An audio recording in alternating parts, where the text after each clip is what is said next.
Hello everyone, কেমন আছেন আপনারা সবাই? আশা করি আপনারা সবাই ভালো আছেন এবং সুস্থ আছেন। আমার আরেকটি নতুন ব্লগে আপনাদের সবাইকে স্বাগত। আমি রোজ ভাবি সকালবেলা ঘুম থেকে তাড়াতাড়ি উঠে কাজগুলো করে নেব, কিন্তু সেটা আর হয়ে ওঠে না। আমি যখন উঠি তার ঠিক 10 মিনিট পরে আমার ছেলেটাও উঠে পড়ে। এই যে দেখুন, সকালে ঘুম থেকে উঠে ছেলে ঠাকুর প্রণাম করছে।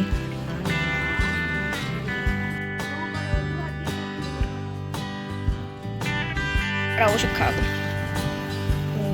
হ্যাঁ করো দেখি, শুয়ে পড়ো, আগে শুয়ে পড়ো, আগে শুয়ে পড়ো, শুয়ে পড়ো, শুয়ে পড়ো, শুয়ে পড়ো।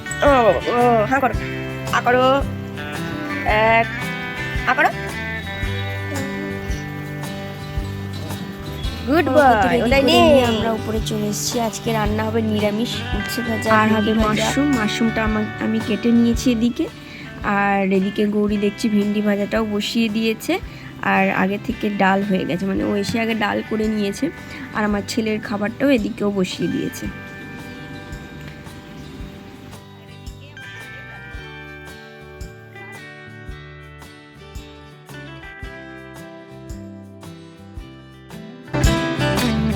এটা একটা পাঞ্জাবি আমি অর্ডার করেছিলাম আমার বোনের ছেলের জন্য, চিকলু, ওর জন্য আমি অর্ডার করেছিলাম। প্রত্যেক বছর তো ওকে কিছু না কিছু দিই, তো এবছরও একটা পাঞ্জাবি ওকে আমি গিফট করছি। তো সেটাই আপনাদেরকে দেখাচ্ছি, কেমন হয়েছে আপনারা জানাবেন। হ্যাঁ, এটা আমি ফ্লিপকার্ট থেকে নিয়েছি। খুব সুন্দর পাঞ্জাবিটা।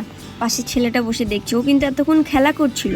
যে দেখছে মাম্মা কি খুলছে, অমনি ওকে একটু দেখতে হবে, ধরে একটু টানতে হবে, ঠিক আমার পাশে চলে এসছে। এই যে পাঞ্জাবিটা আর পাজামা কেমন হয়েছে আপনারা অবশ্যই কমেন্টে জানাবেন। চলুন আজ না একটু পার্ক থেকে ঘুরে আসি। আজকে ওর বাবা অফিস যায়নি, বাড়িতে আছে। আর ওর সেরকম অফিসের কোনো কাজ ছিল না, যা কাজ ছিল আগেই করে নিয়েছিল। তো আমি বললাম তুমি তাহলে একটু চলো আমাদের সাথে, তাই জন্য ওর বাবাকেও নিয়ে যাচ্ছি। ছেলেটা সব রকম রাইড চড়তে পারে, আর আমি তো সবগুলো চড়াতে পারি না, তাই জন্য ওর আর চড়াও হয় না। এই যে বেরিয়ে পড়েছি তিনজনে মিলে। আর এখানে পার্কের পাশে আপনাদের আগের দিনও বলেছি একটা মন্দির আছে, একটা না তিনটে ঠাকুরের মন্দির আছে। একটা হচ্ছে তোমার শনি মন্দির, আর দুটো, একটা ভোলে বাবা আছেন, আর আছে হনুমানজি। তো সেটা সবার ফার্স্টে আমরা দর্শন করে নিয়ে চলে এসেছিলাম পার্কের ভিতরে। এই যে আপনাদের পার্কটা একবার দেখিয়ে দিচ্ছি, দেখে নিন। পার্কটা না খুব একটা বড় পার্ক, তবে যা আছে তাই নিয়েই তো চলতে হবে বলুন। কেন কি এখন তো আর আগেকার দিনের মতন বড় বড় মাঠ নেই যে সবাই মিলে খেলে। আমরা যখন ছোট ছিলাম কত বড় বড় মাঠ, ছোট পার্কেই বাচ্চাদের কত রকম খেলা খেলতাম। তখন আর এসব পার্ক ছিল না, আর আমাদের পার্কের প্রয়োজনও পড়তো না। এখন যেহেতু বড় বড় মাঠ নেই, তাই এই পার্কই ভরসা, সে ছোট হোক আর বড়, বাচ্চারা একটু খেলে বাঁচতে পারে, এই আর কি। এই যে এই রাইডটা দেখতে পাচ্ছেন, এই রাইডটা আমার ছেলের খুব পছন্দ হয়েছিল। বারবার ও এটাই চড়তে চাইছিল। আমরা যতবার ওকে তোলার চেষ্টা করছিলাম, ও কিছুতেই উঠতে চাইছিল না। প্রথম একটু ভয় পাচ্ছিল, কিন্তু তারপর ঠিক সাহস করে বারবার উঠতে চাইছিল। ব্যাস, ওটা তো চড়া হয়ে গেল। এবার চলে এলো দোলনায়। এবার দোলনায় একটু দুলু করে নিচ্ছে পাপার সাথে।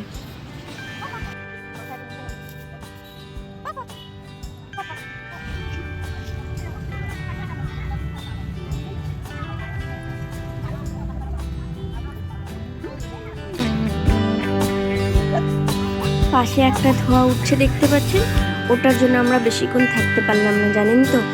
আসলে ওরা কিছুটা আবর্জনা ওখানে ফেলেছিল, তো সেগুলোও জ্বালিয়ে দিচ্ছিল। তো আমরা ভাবলাম যে এই আবর্জনার ধোঁয়া খুব একটা ভালো হবে না বাচ্চাদের জন্য, তাই থাকাটা উচিত নয় এখানে আর বেশিক্ষণ। তাই জন্য আমরা কিছুক্ষণের মধ্যেই আবার বাড়ি চলে এলাম। এই যে আমরা বাড়ির দিকে ফিরছি, আর এই যে বাঁ দিকে দেখুন একটা ধোঁয়া উঠছে, এটা ঠিক পার্কের পাশেই উঠছিল, তো সেই জন্যই আমরা চলে এলাম।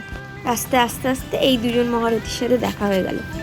এই দুজন মহারথী আমার হাজব্যান্ডকে খুব পছন্দ করে, আর তার সাথে সাথে আমার ছেলেটাও ওরকম হয়েছে।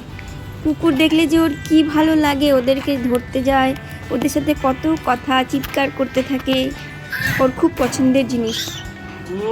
আমাদেরও আর ওর বাবারও খুব ইচ্ছা ছিল একটা ছোট্ট ঘরে যদি পাপ্পি থাকতো তাহলে খুব ভালো হতো, ওর সাথে বড় হতো। কিন্তু ঘরটা তো ছোট, অত জায়গা নেই, সেই জন্যই আমরা সেটাকে নেওয়ার রিস্ক নিইনি। দেখুন এই কুকুরগুলো না খুব গায়ে উঠে যায়, আসলে ওরাও একটু আদর খেতে চায়, কি আর করবে। চলুন তাহলে, বাড়ির দিকে তো কাছাকাছি এসেই গেছি। এবার বাড়িতে গিয়ে ছেলেটাকে কিছু খাওয়াতে হবে, অনেকটাই সন্ধে হয়ে গেছে। মোটামুটি এখন 5:30 বেজে গেছে। তো ওর খাওয়ার টাইমও হয়ে গেছে। আসার পথে আমাদের পাড়ার একটা দাদার সাথেও দেখা হয়ে গেল। তাহলে ভিডিওটা আজকে এখানেই শেষ করছি। আপনাদের সাথে আবার দেখা হবে পরবর্তী একটি ভ্লগে। আপনারা ভালো থাকবেন, সুস্থ থাকবেন। আমার ভিডিওটা যদি ভালো লেগে থাকে তাহলে একটা লাইক করবেন এবং কমেন্ট করবেন। ধন্যবাদ।